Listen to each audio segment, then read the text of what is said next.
This is James Walker. Welcome to Real Talk, Real People. This is the podcast that turns the mic over to everyday people to hear what they have to say about the issues and problems we face as a society.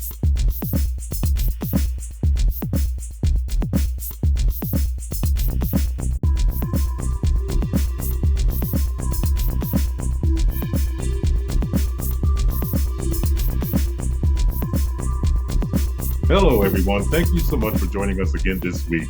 We're turning the mic over to the Reverend Dr. Boise Kimber of the First Calvary Baptist Church in New Haven. You talk about a dynamic leader. I like this guy, and I like him because he's a lot like me. He will get in the face of public officials about their disservice to the Black community, and he does not shy away from controversy, and I like him. I like him because he is doing things and getting things done. We have a wide-ranging conversation going on today. We're talking gun violence, housing that's coming to New Haven, a all-boys school that is coming to New Haven, all of it spearheaded by this man's efforts. Let's get him on the show and hear what he has to say. Man, I got so much going on, man. Yes, you do. I got my first board meeting tonight for my school. I got a meeting with Rosa Delora and her people because I'm trying to do a daycare too. Okay. So we've gotten about 2 million in bonding from the state for my daycare. Then I'm doing my housing. What's So going on with got the a lot housing, going. man? You're just into a lot. I've been Yeah, meaning to contact you here for quite a while. Actually, since you went on this thing with the police chief.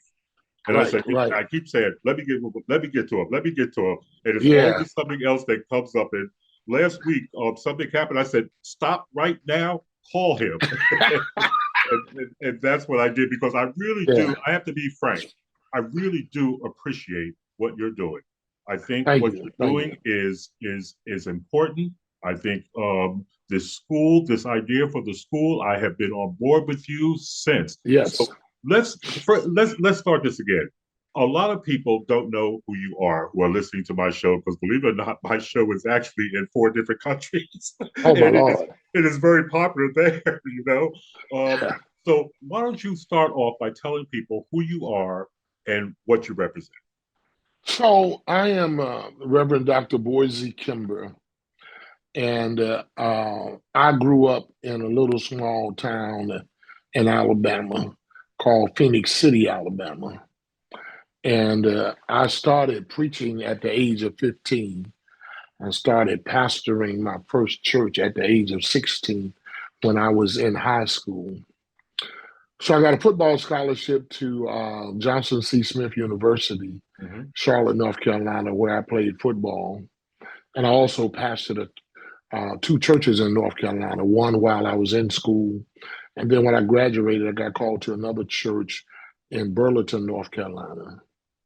And then from Burlington, North Carolina, I loaded up my family and we came to New Haven, Connecticut, some 38 years ago.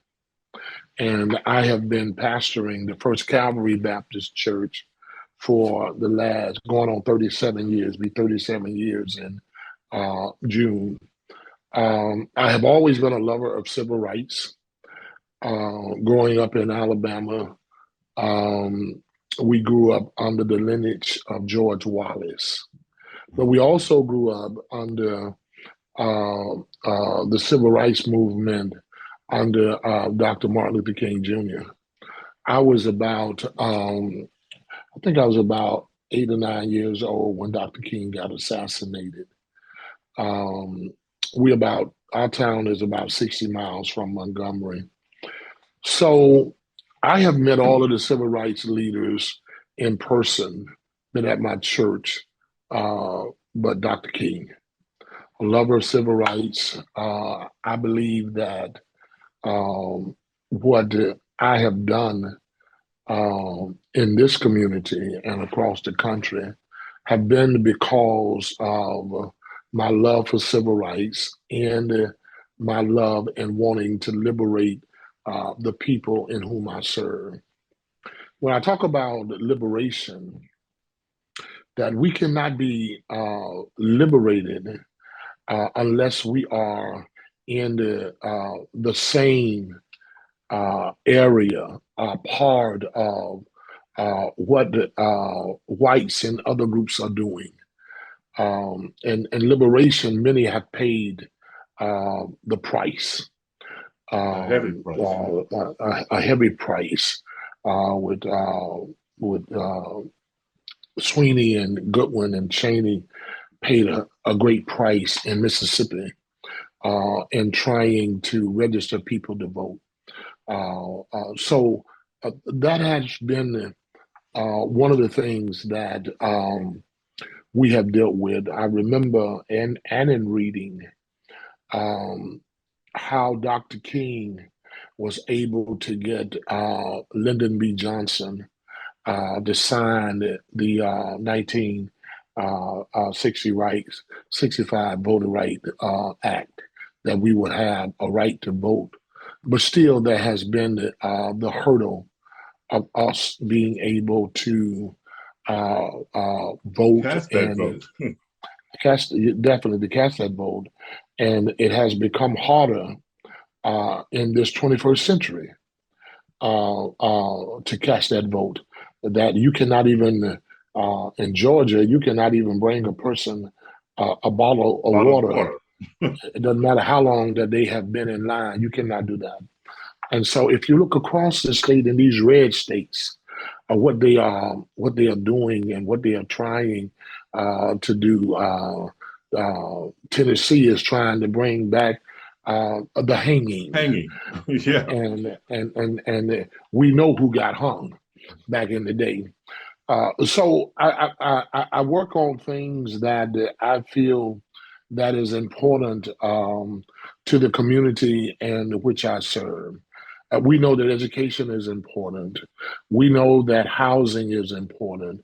We know that daycare is important. We know that jobs are important.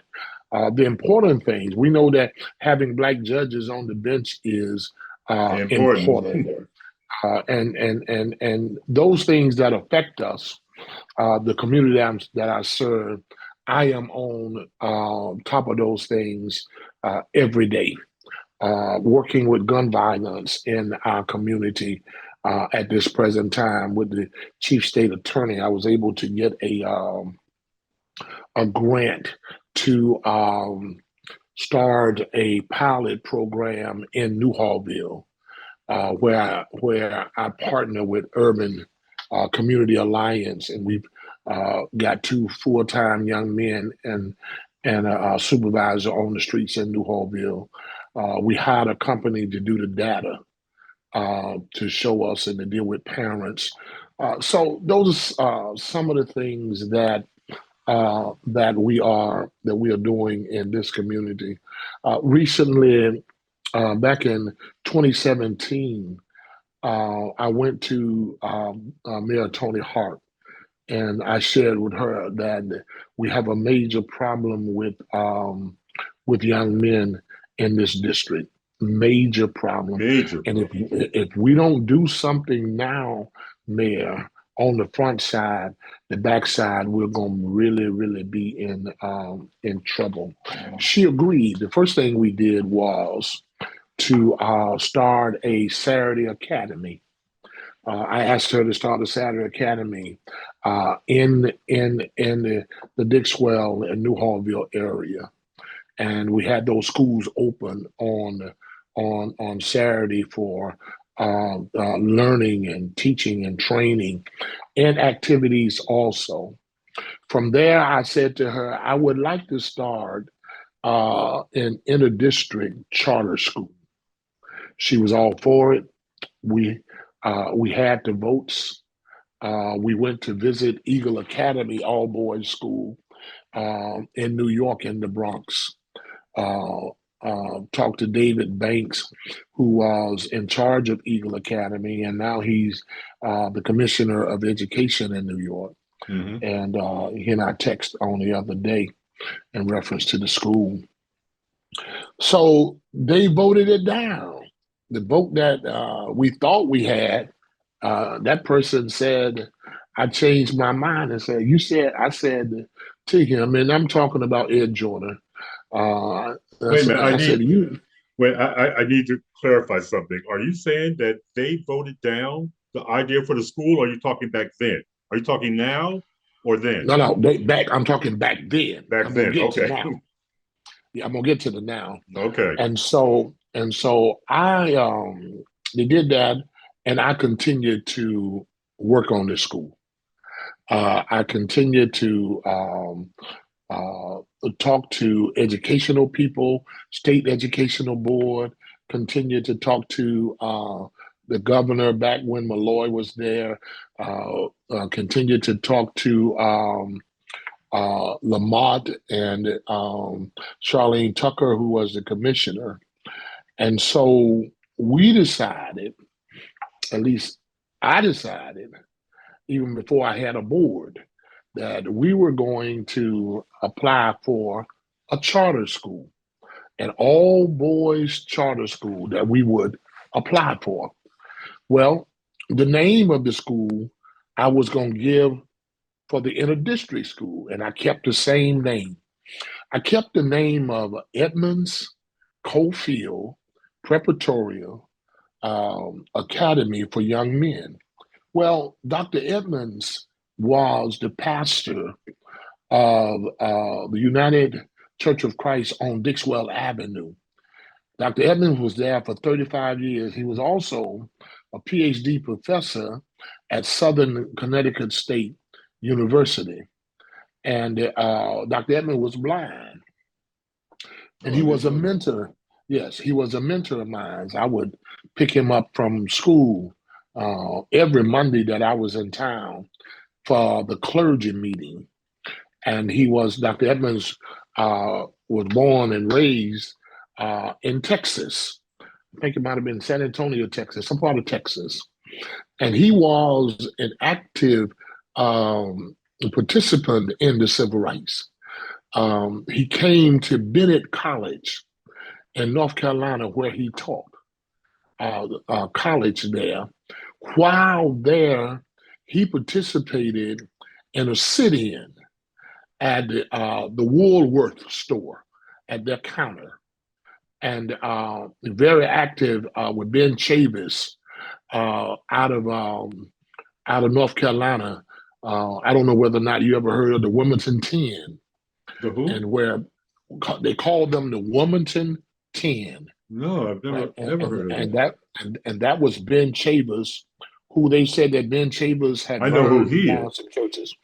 Yeah, and he spent some time in jail, but Dr. Edmonds was a mentor for him also. And then Dr. Curtis M. Cofield, the second, who was the pastor of the Emmanuel Baptist Church on Chapel Street in New Haven, who pastored that church for 32 years, who came from Eaton, North Carolina, who was an educator and who was a part of the movement, the civil rights movement in North Carolina before coming here. So those two men, I named this school after because they were men of distinction. They were civil rights leaders. They were educators, and they were leaders in this city in their own rights. That's where the name came from. So I had to end up getting a writer to write my thoughts and my proposal for this school. So they charged $50,000. I had to go out and raise $50,000 for them to write this proposal. There's a gentleman who is named John Taylor. John Taylor is deal with Booker T. Washington Junior High and elementary school. One of the most brightest young men around that people don't know. John helped me tremendously, and I am going to hire him to manage this school because He understands charter. He understands boys. He had an all boys school in Albany, New York, that he was principal of. And so this school has evolved around a lot, and a lot of people quietly helped and did not want their name mentioned. Well, let me ask you Uh, a question. Why yes. is this school so important? Why is an all boys school for young black men so important? So here's where we are. Um, I said that this school is open to any ethnicity group, and Okay. because a black man founded it, people tend to say that it's going to be an all black boys school.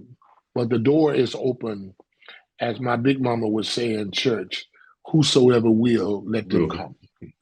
So, but the importance of this is the fact that it is the young black boys that are being targeted at an early age, and they are building prisons based on young black boys. Mm-hmm. We are the ones who are they're the ones who are suffering with reading and in math. We have an 84% reading deficit of black and brown in the city of New Haven, plus math. So it was a burden to me, and I felt if we're going to save our young black boys on the front side, instead of waiting to try to save them on the backside, then we will lose them in between. And here goes No doubt. another generation of black young men who will not be able to participate even in their family life or their children's life. And so this school came about because of the suffering of this one community, Mm-hmm. and about the failing of boys not being able to read and not being able to understand math. So if you can't read, what college are you going to? Not only that, what kind of good job you're going to get. What kind of The reason why I really like your idea of this school is because I listen to you and you say we need more black judges, we need more black lawyers, we need black scientists, we need black everything. What we don't need are more, you know, we don't need more fast food workers. We don't need right? any of that. We need young black men to get into school, get rid of all this garbage, all this social garbage, and learn. That's what we need. We need them to study, learn, and get into careers that will help not only them, but the black community. So that's why I like Yes, this. definitely. So we have this. I put a board together, and Dr. Leroy Williams, who was the principal of Celentano School, is on this board. Larry Conaway, who was a principal at Riverside Academy. Lola Nathan was the principal at Davis Street School. Glenn Worthy, the principal at Hill House. Michael Briscoe, the dean at Amistad Academy. Dr. Janice Nelson, who is a doctor at the Hartford Hospital, is on this board. You have Deidre Moody, who is on this board, who's a director of Hill Health Center. And then you have a gentleman by the name of Marcellus Edwards, who's a retired executive for Metro North and who teaches at Gateway Community College. And then you have a gentleman by the name of Sean Marshall. I was very strategic in putting a board together because I did not want people to say that Boise Kimber started a school or trying to start a school with just community people. I knew that I needed professional people and people who understood education. Right. I tell them that I'm not an educator, but I do know how to read, and I do know how to comprehend. And so that's where this school came about. And we have accomplished that. We have accomplished the fact of doing new housing behind the church where I serve. We're going to be doing 1, 2, and 3 bedroom housing there. The reason why that project, I've been working on that project for 10 years Well, because I then knew that that would be a housing project, a let's housing shortage in the city. let's put that on hold for just a second while we take a Yes. quick break. And I just Okay. want to remind people that we are talking with the Reverend Boise Kimber of the First Calvary Baptist Church, and we have a wide-ranging conversation going on here. We're talking about gun violence, a school for all boys. So we've got a lot going on here, and I just want to remind you of who our guest is here today. And I also want to remind you about my memoir, and that is Dead Windows, My Long Journey Out of Domestic Violence. It is a very important book because there is no other Black author who has written about how growing up with domestic violence so affected his life. So I urge you to pick up a copy. It's available on Google Books, Amazon, Barnes and Nobles, and it actually has a brand new cover, which I'll be showing you guys later on. So right now, let's get back to the conversation with the Reverend Boise Kimber, and let's continue on. So what is Well, this housing bit? I got to get your book. I got to get you. I didn't know. I got to get your book, and Okay. I'll get there. Well, the housing piece is that I saw all of these new apartment buildings going up in Dixwell and New Hallville, and they were not affordable housing.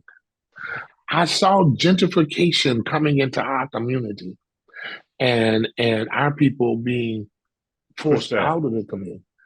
And so I said, I got to put people back on the voting roll where we will have some say so in Newhallville, who's elected mayor, state senator, a U.S. senator, congressperson. So there's land behind my church. And so Tony Hart, who was mayor, turned that land over to our development corporation.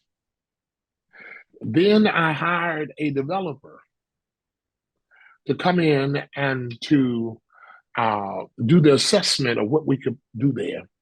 Then I got a grant to a brownfield grant to clean it up, and now we will get money from the state for affordable housing, and the city gave us a program director who was the director of Liverpool City, but she uh, found another job, and she went into consultant, and now she works on this project full time every day. Now, how many So apartments are coming? 45, Wow, forty that's forty a five, 1, 2, and 3 bedrooms. So that will give me at least another 100 people to put on the voting roll in New Hallville. mm-hmm. That's where we are there. And so then I'm working on a daycare because I know that most people in my neighborhood cannot afford the high prices of daycare. They rather stay home and keep the kids because it's cheaper. It's cheaper. So we're going to build a daycare. The state has already given us 2 million in bonding. I told them that I needed at least 8 million to build it. Rosa DeLaura has been in contact with us. And so we'll get that. Just trying to find a place to put it. What I was thinking about over the weekend, and I met with the West Hill community on Valley Street, where we have a school that has been closed down by the city. And so I was looking at that school, And I said that I could put the boys' school in there, and I could also build an area for a daycare. The daycare. That if parents are bringing their kids to school, to the all boys school, and they got another child or two, they can drop them off at the daycare when they get old enough. They can come to the school. The school.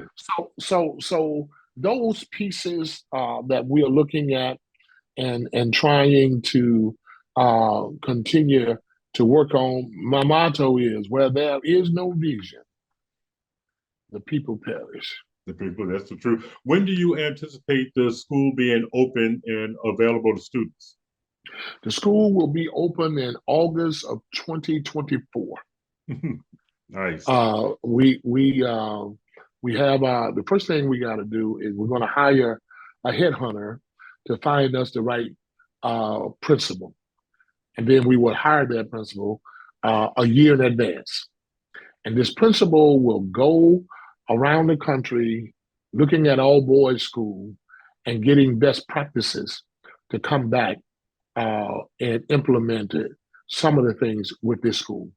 We already have a curriculum team to begin to write the curriculum about what do we want to, how do we want to tailor our curriculum?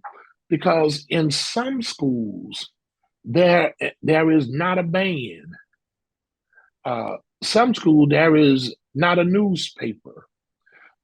Some schools you do not have the kind of activities that they have in white schools. Mm-hmm.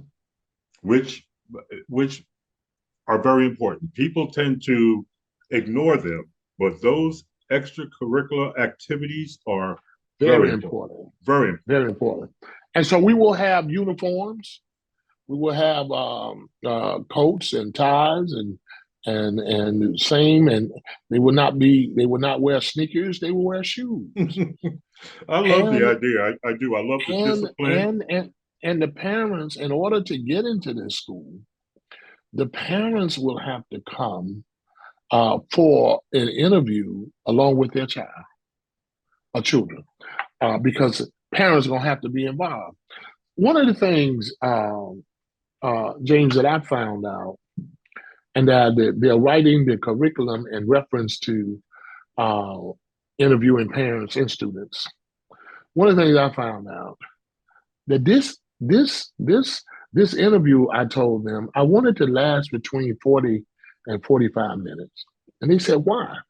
I said, the last 10 minutes, it does not give you enough time to evaluate this young man that want to get in our school. But if you give him 45 minutes, we will find out who's coming to our school. Who's coming to your school? That is absolutely and whether or not this will be a good fit for our school.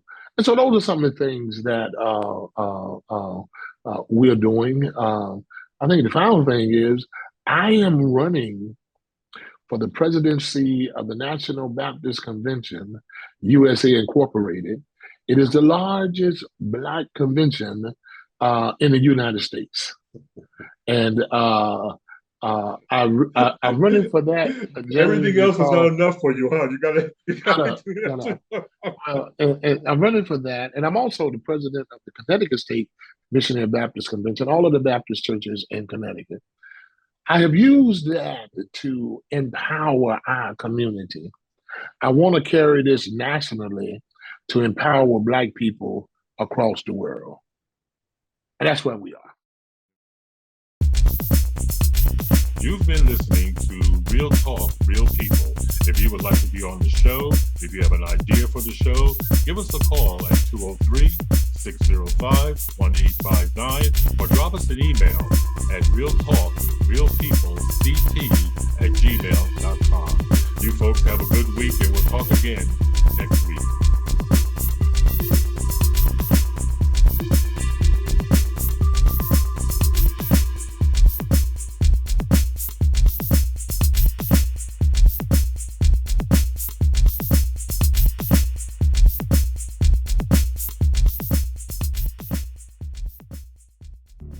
Dead windows, The new book by James Snowden Walker.